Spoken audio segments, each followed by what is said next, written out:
The background of DIT are mostly people coming from post-production or maybe from the camera side. And so just to start, I really like if you can speak about your background a little bit. Unlike the DIT and the founders members of the ADIT Association, I came from the set, so my background is on set. And I had to learn all the post-production by myself. I began as an electrician. For me to work as a DIT with a DOP, it's really important to know how to shape the light and how the DOP compose the image. So to be an electrician was good because of course you know all the appearance of the lighting sources, that to know all the settings and the setup used by the DOP, like the projectors, color and diffusion filters, and close enough to analyze the lighting composition. For me, it's important to know how to learn to light, to communicate with the DOP. And then you became a camera assistant, right? And so you start on the film period. So because it was just the beginning of the digital cinematography. So was it a big? Were there big changes for your work as a camera operator when we moved from 35mm to digital? As a camera assistant, you are involved in all the shooting tests we do before the shooting. So when the DOP shows the lenses, the cameras, or in film, the film stock. And in film, the most important just to shape the image, it's to choose your film stock, the development process, and the lenses. But with the digital, you have the possibility just to see the image directly on set, and so you can grade, and you can just do more creative work directly on set. So your sensor became your film stock, and the LUT you use, you can see like a preview of the development process. You have to do a lot of tests. Like a comparative camera test and grading test, of course. Yes, because before when you have a 35 camera, it doesn't change the image if you are shooting with a Aton camera or with a ARRI camera. That was in terms of in film, your camera doesn't have any impact in the image. So. I can introduce a little bit Pierre-Hugues Gallien. So he was the first AC when you start with Evangelo, and then he become a DOP. And Pierre-Hugues Gallien is a very young, talented DOP. He's so based in Paris. He's a member of the French Cinematographer Association. So you did a first film with him. And we are going to have a small some small scene, a mix of scene that we want just to show you, because we thought that it was easier to speak about a DOP with his image.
can you tell us a bit about your relation with Pierre-Hugues and how do you work in terms of looks and?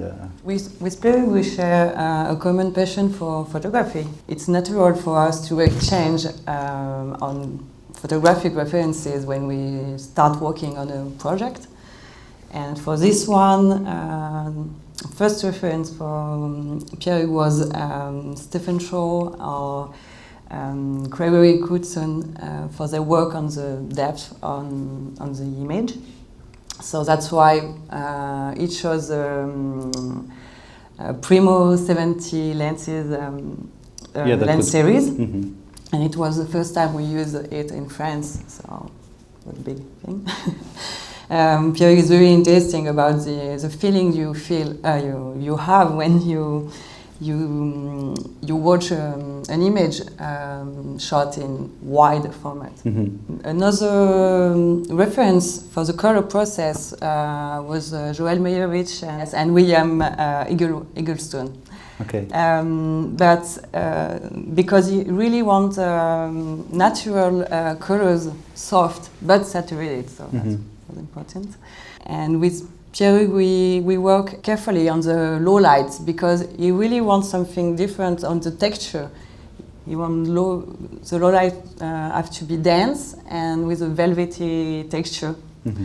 So to do that, you have to be very focused during the shooting on your exposure and the black levels. And so your close relation with Pierre-Hugues is it gives you more responsibility or more things that you can when you work with him or.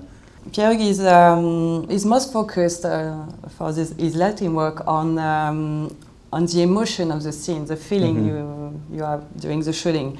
So that's why it's important to exchange before the shooting about all his intention, his artistic intention, and then it's easier for me to adjust it, to adjust, for example, colors, the exposure, and sometimes suggest some light improvement, because of course we have a very reliable relationship, but also because I perfectly knew how he wants to shape the image. Maybe we can have a look at the workflow because it's an interesting workflow, and so it was mainly 3D LUT based workflow. Before the shooting with Pierre-Hugues, we are used to create some 3D LUTs, and then we try it with the post-production and his colorist Natasha Louis, just to be sure that everything is okay in all the color spaces of the workflow. So for this one, because we had to use a very light configuration in the street, for example, the street location, we used mainly the metadata of the camera through the RMD files. So we customize a curve, and also all the changes of tint and white balance was directly made in the camera. And then on top of that, when I can use a color grading, a live color grading system on set, I use the Firefly software to adjust the color and primaries and sometimes secondaries for the red, mainly in the low lights. Okay.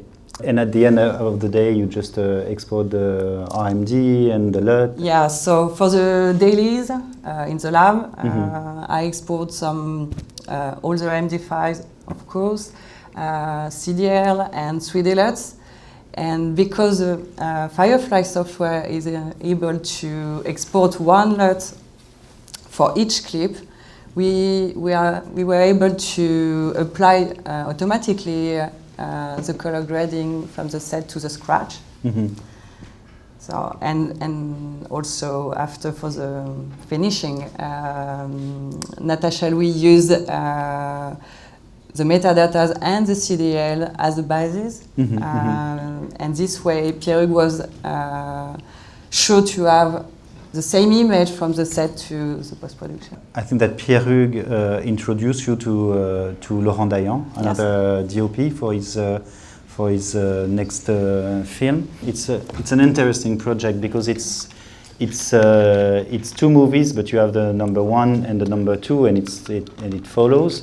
The trailer that I have is in French, but you have some subtitle in Dutch, but not in English. Only for the first one. Yeah, just for the first one. So just to introduce you the pitch of this film. So it's a couple that have decided to divorce, and they have 3 kids, and they are fighting each other not to keep the kids. So it's quite a funny movie, and we'll have a look at the trailer as well. Donc, on vous a réunis ce soir pour vous annoncer. On divorce. Pardon? On divorce. Mais qui ça? On, bah lui, enfin moi, elle, moi, nous, ton père, ta mère. C'est une blague. Réussi. Je comprends pas. Qui part alors? Moi. Et qui veut la garde des enfants? Lui. Je comprends pas. Soit vous vous mettez d'accord sur vos désaccords, soit ça sera aux enfants de décider. Quoi? Maman, elle m'a dit hier qu'à ma place, elle irait vivre avec toi, papa. T'as dit ça? Papa, il m'a dit que si on n'allait pas vivre avec toi, t'allais te suicider. T'as dit ça? Ah non. Tu veux la guerre? Non, apparemment c'est toi qui veux la guerre. Ah, moi je veux la guerre. Ah, tu veux la guerre? Ah oui, je veux la guerre. Donc tu veux la guerre. Absolument. Tu fais gaffe, hein. Oh, chouchotte. On a des cours, hein? Putain, mais qu'est-ce que t'as fait? Non, c'est bien. C'est trop court. Oui, mais ça allège. À moins de 2 mètres, ça fait mal. Mais papa! À moins d'1 mètre, Oui? ça fait très mal. Plus. Donc papa va prendre un appartement juste à côté de chez maman. Bienvenue chez nous!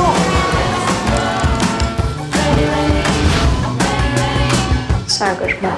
Tu t'éteins! Viens me chiffrer! Eh ben, ça t'en fera 2! Ça va, mon cœur? Tu m'aimes? Quoi? Putain!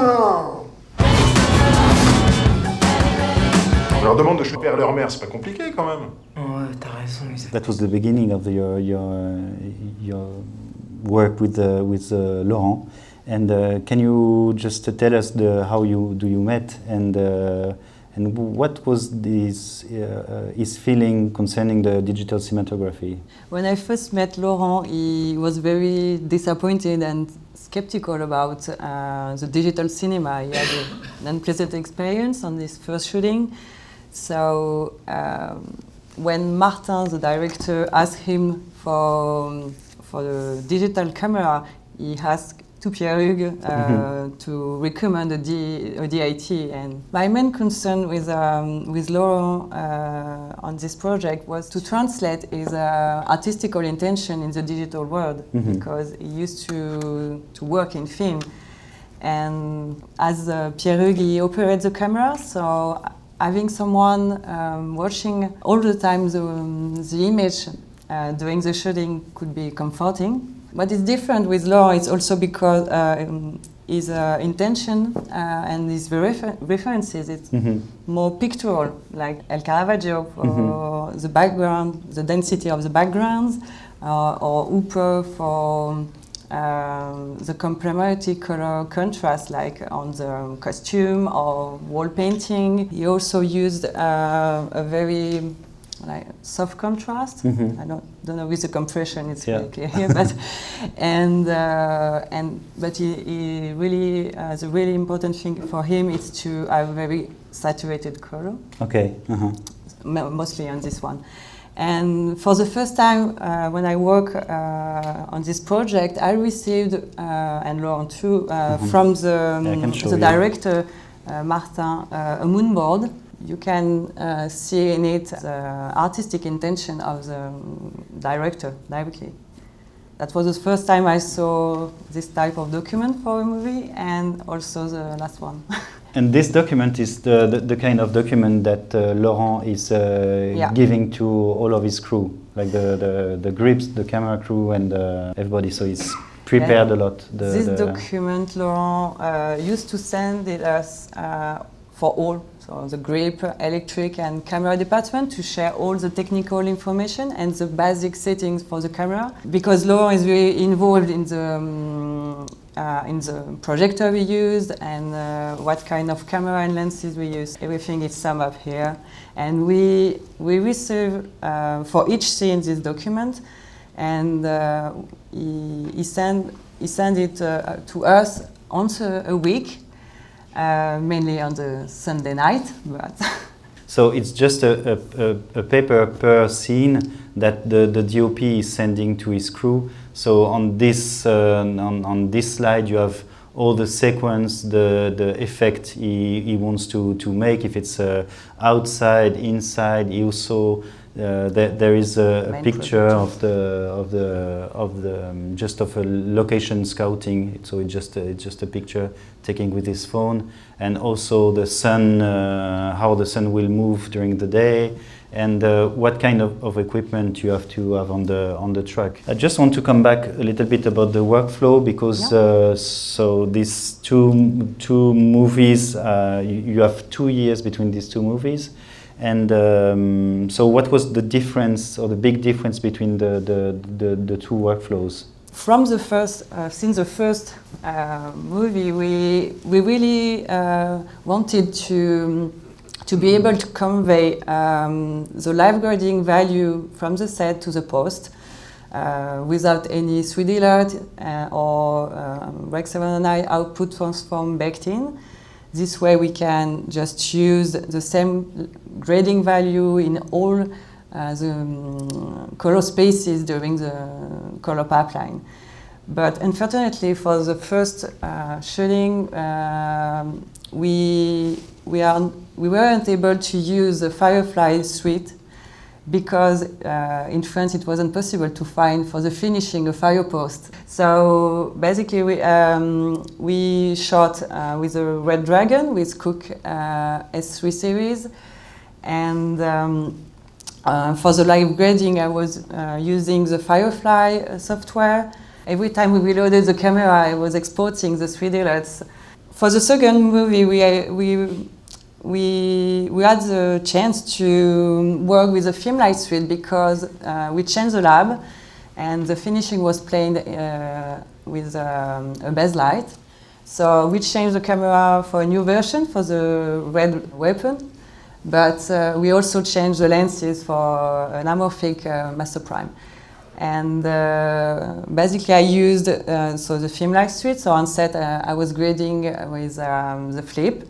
The pre-light didn't exist yet at this time, and I was exporting BLG files, and that allows you to convey from from set to post your color grading values. Mm-hmm. So the data manager directly imports the BLG in the daylight. And he was able to create a timeline every day. So at RAP, it was possible to adjust the grading with Laurent if it's needed before launching the daily. So it was clearly a BLG workflow that you can exchange your color grading from set to post. And for the finishing, the colorist Isabelle Julien was able to see all the settings we used on set and directly apply them and then create and adjust all. Yeah, to have like a good start on just just a starting point. But, but I'd like to spend a little bit more time on another project. It's the Marvelous Mrs Maisel that you also shot. Complètement en l'espace de quelques mois. Enfin, je veux dire sans parler de l'occupation. Ça a dû être un sacré changement. Perfect. I used to have the perfect life. Ma vie était parfaite. And then it was completely upended when my husband had an affair. Et elle a été complètement bouleversée quand mon mari a eu une histoire. He cheated on me. Il m'a trompée. That's a bad thing. C'est une mauvaise chose. Who here has ever been attacked in public by their husband's secretary? Est-ce que quelqu'un ici a déjà été attaqué par la secrétaire de son mari? Oh, right. It's France. Back in America, that line gets bogus. Anyhow, my husband's cheating started a chain of events that led to me spontaneously getting up on stage and telling complete strangers, some of whom don't even speak my language, all about my humiliating life. And the more I did it, the more I could not stop doing it. And the next thing I knew, twice a week I was saying fuck on stage. On va dire putain sur scène 2 fois par semaine. Damn it, your waist is small. Dieu, qu'elle est minuscule, votre Smaller taille. than mine. Can you just turn the other way? Seriously, your lipstick is killing me. Rouge à lèvres m'impressionne trop. So all this experience with these international movies must have been very, very interesting, and you can, and maybe you can make a good comparison because between what you have done in with the French movies and this kind of movies. So can you tell us about your feeling and how your work changed between basically an American movie and a French movie? The main difference between international production and French one is the way to share the information, because you have a lot of technicians involved in international production. So how to share this information, it's a crucial point. So I remember when I first worked in international shooting, I was very surprised and impressed to receive directly from the production the workflow paper and the specification, because and I remember I thought, wow, that's something DIT's dream, French DIT dream about, because we are used in France to initiate the pre-production workflow meeting and edit the specification for the production. So to receive that was a good surprise. And I think this different. It's because when we shaped the DIT role, it was something natural to find someone who need to be a strong link between the production and the post-production, and it was something naturally who come from the post-production. Yeah. And for the French part, it was very different, because the necessary to have this person come from the DOPs who had to work with digital cameras, and they were looking for someone who can are able to share the information and to be the connection with the post-production. So because of that, on this kind of series, you work with a Charlotte made just for the series, with the colorist and the DOP doing the prep. And this lot is directly sent to you. So you're not really involved in this process. Okay. But when you know that you have someone in the lab who work behind you, and I mean a daily colorist, that's not that's sufficient, I think, to work with only a Charlotte and grade on set with a CDL. Because of the lower budget, we are alone on set. It's not like a department, the DIT. So you have to think about a workflow more efficient. So that's why we push for this philosophy in France. Yes. So let's have a look at Anna. Anna is the latest Luc Besson's film, and we'll have a look at the trailer. It's quite the fairy tale you got going on here. From top flight model in Moscow to rubbing shoulders with the elite. What was the nature of your relationship with Oleg Filenkov? You entered his hotel at 1:37 p.m. Did you notice anything suspicious? Like what?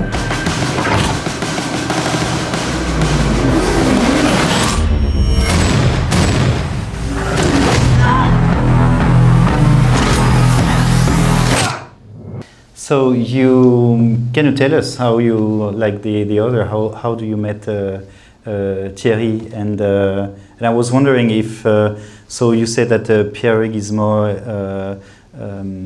inspired by photographer and Laurent is more inspired by painters. I first met Thierry on a French comedy, and since then we collaborate on several movies. So as a reference, he speaks to me more about other cinematographers, like very famous one like Victor Storaro or Gordon Willis. His lighting work is more direct light, that it's quite unusual right now because all the other prefer bounce lights. When you work with Luc, it's more very contrast image, as you can see, and very saturated colors. Yeah. He really early switched to the digital, and now he is really involved to be aware of all the latest innovation, and he's a great fan of technology. Yeah. And can you, and I'll be very curious about the collaboration that he have with Luc Besson, because he was shooting his films since Nikita, I think, and he has done all the Luc Besson's film till Nikita. What kind of collaboration they have on set? Luc is a director who knows perfectly how the scene have to be. So and he also know how are the challenges for all the departments and how to work with the movement of the camera. So he operates his camera himself. So the main camera is operated by Luc, and the second one used to be operated by the steady camera.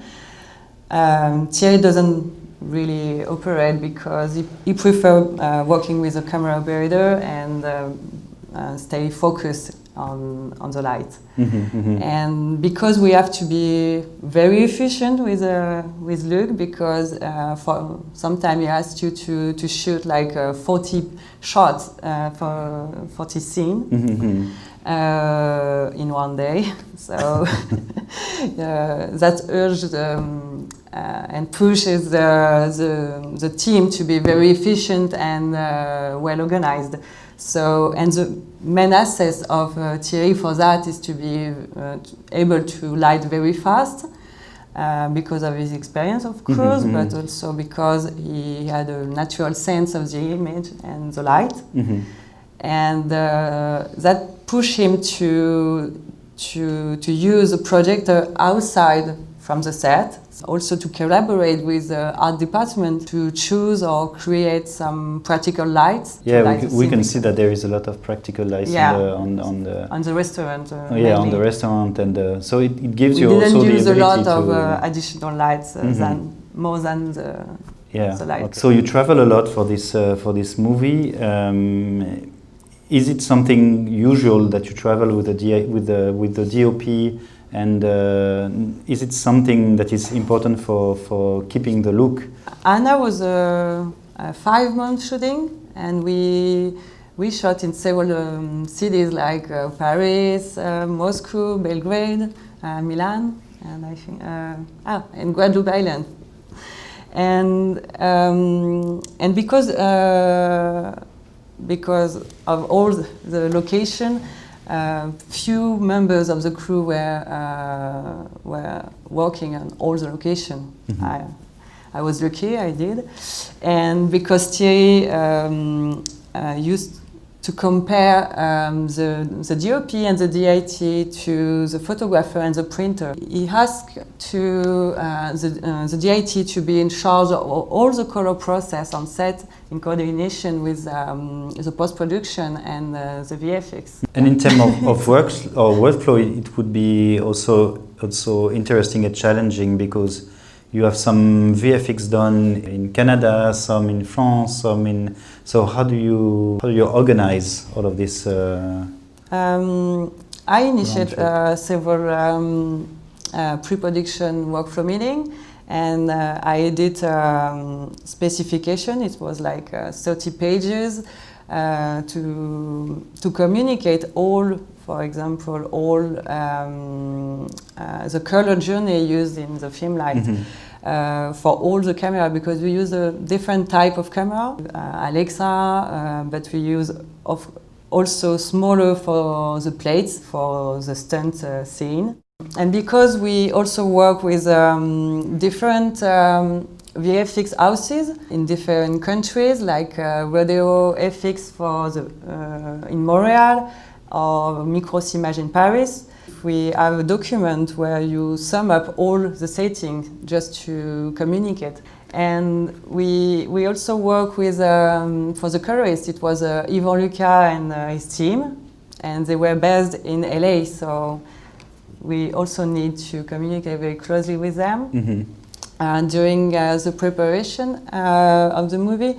To create this shot, we mainly work on the yellowish hue of the highlights and how to better reproduce the high saturated color, because we use a lot of very saturated color in this movie.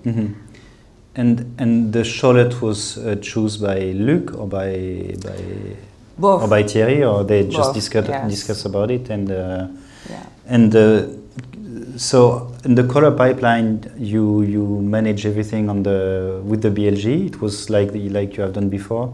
Yeah, on set we used the pre-light on this one. Yeah, we use the FilmLight suite again, but this time we use the pre-light. So I was able to grade with the BLG again. So the difference with the BLG and the CDL, for instance, is you are able to work with also, of course, the primaries, but also the secondary if you want to adjust, for example, the hue or the saturation of a precise color. And then I send the BLG and all the camera reports to the data manager, who was able to export some stills at any moment. That was very important for Thierry because this way we can just match, for example, a shot and a reverse if we don't shoot the same day.